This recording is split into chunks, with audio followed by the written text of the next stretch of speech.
Kebenaran itu apa sih? Apa yang membuat sesuatu itu bisa dilabeli sebagai kebenaran?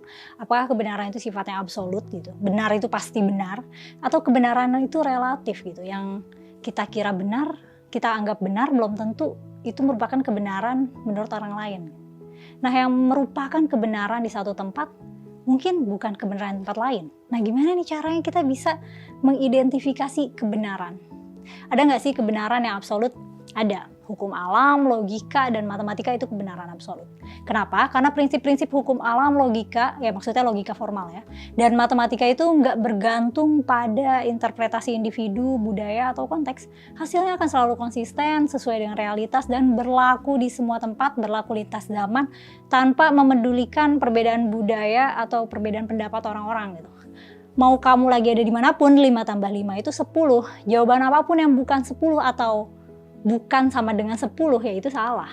Dan itu akan konsisten. Gak bisa tuh misalnya gini, kalau kata aku sih ya, menurut aku sih 5 tambah 5 itu 11 sih. Menurutku loh ya, kan pendapat orang beda-beda. Nah gak bisa nih urusan matematika pakai pendapat pribadi.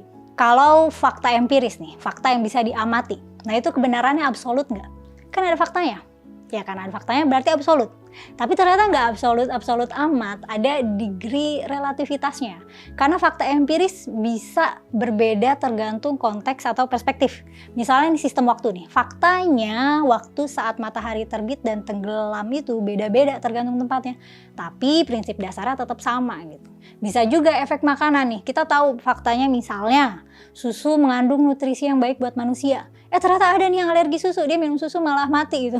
Nah ya jadi harus diganti nih kalimatnya. Susu itu mengandung nutrisi yang baik untuk manusia pada umumnya. Karena ternyata ada kondisi khusus di mana manusia ada yang alergi susu gitu. Jadi kebenarannya nggak mutlak ya, nggak absolut. Nah tapi fakta mengenai kandungan susunya itu ya kebenaran absolut. Dampaknya yang relatif. Nah begitu juga misalnya dampak obat ya. Kan bisa beda-beda tuh. Ada efek samping gitu makanya. Nah kalau agama itu kebenaran relatif atau absolut. Kalau klaim dari doktrin agama sih biasanya diajarinnya agama itu adalah kebenaran yang absolut ya. Tapi sebenarnya enggak, agama itu kebenaran yang relatif. Yang menurut agama kamu benar, belum tentu dianggap benar di agama lain. Dan bahkan belum tentu benar dalam arti sesuai dengan realitas.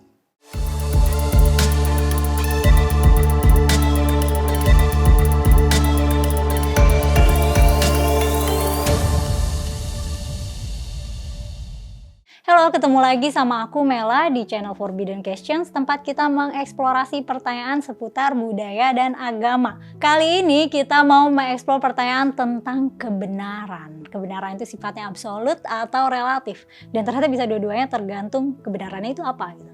Kebenaran yang sifatnya relatif itu mencakup juga urusan moral ya. Apa yang menurut kita baik belum tentu baik menurut orang lain. Apa yang baik di Indonesia belum tentu baik di Rusia. Emang ada nih acuan yang bisa dicek sama-sama, apa nih dasar baik atau buruknya. Tapi apakah itu kebenaran mutlak? Apakah itu kebenaran absolut? Enggak ya.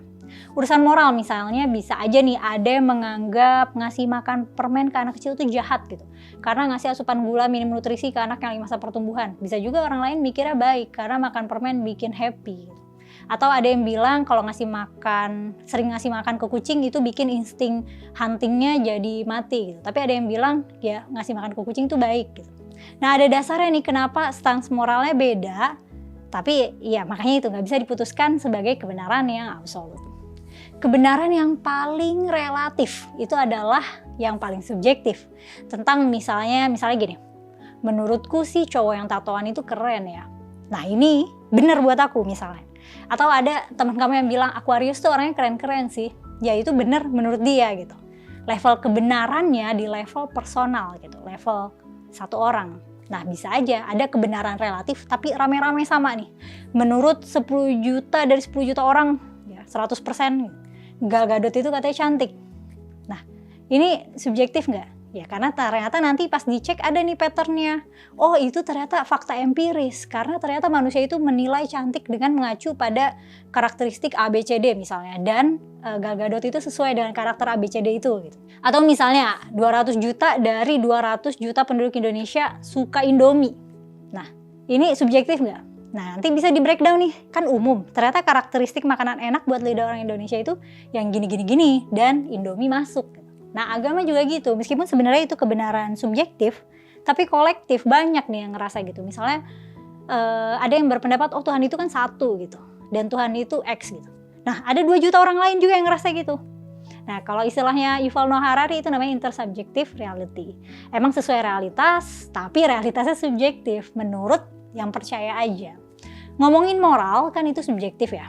Ada orang yang dasar moralnya kemanusiaan misalnya. Ada yang dasarnya kemakmuran gitu. Kaya itu baik, miskin itu jelek gitu. Atau dasarnya ajaran agama, bisa aja dasarnya insting aja gitu. Ya bisa aja, pokoknya dasar moral tuh bisa macam-macam ya. Makanya pernyataan misalnya, X ini tidak bermoral gitu.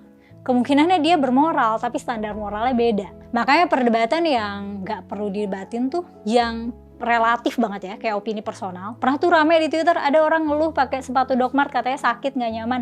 Diserang banyak orang di Twitter. Padahal kan itu pengalaman subjektif dia. Kita nggak bisa membuktikan kalau pengalamannya dia itu bukan kebenaran. Kita nggak bisa bilang, enggak kamu nggak sakit pakai sepatu Doc Mart. Ya karena kita nggak akan bisa memposisikan diri sebagai orang yang mengalami pengalamannya dia. Nah, ngedebatin moral meskipun itu subjektif juga, tapi karena acuannya bisa diperiksa atau bahkan mungkin bisa diukur, jadi worth untuk didebatin. Misalnya nih, ada debat apakah bom bunuh diri dengan korban 100 jiwa itu perilaku yang bermoral. Menurut pelakunya, ya bermoral. Dia bisa masuk surga, dia bisa ketemu 72 bidadari. Nah, hitungan moralnya nih kan abstrak banget ya. Bisa diukur kalau ini tuh nggak ada dampak konkretnya gitu. Ya udah, coba kita ukur pakai kerugian ekonomi. Misalnya bom bunuh dirinya itu menyebabkan kerugian 500 juta. Jadi kalau dari sudut pandang perekonomian, aduh nggak bener nih, kacau. Nah terus belum lagi kerugian di level keluarga dan individu gitu. Mungkin karena penopang ekonomi keluarganya jadi korban gitu. Ada juga yang kerugian yang nggak tangible gitu. Nggak bisa ditaksir tapi ada dan gede. Emotional cost. Orang-orang jadi takut, jadi trauma, jadi berduka. Dan emotional cost ini bisa bertahan tahunan bahkan seumur hidup. Nggak ada acuan ukurannya. Nah, nggak ada acuan pengukurannya karena perasaan itu emang subjektif banget. Kita bisa aja nih dapat data bahwasannya orang-orang biasanya sembuh dari patah hati rata-rata setelah 90 hari. Tapi rasa sakitnya gimana itu personal level yang kita nggak bisa tahu dengan pasti. Kalau ada orang nih jatuh cinta sama kita, dia mengutarakan perasaannya dengan detil, tetap aja kita nggak bisa tahu perasaannya gimana. Bahkan meskipun kita juga cinta sama dia misalnya. Bisa aja pengalaman cinta yang kita rasa sama pengalaman sama cinta yang dia rasa ke kita itu rasanya beda, ya nggak sih? Nah kalau dari kamu nih ada tambahan atau bantahan nggak? Makasih udah nonton sampai selesai ya, like dan share juga. Aku Mela mohon pamit, sampai ketemu di konten selanjutnya.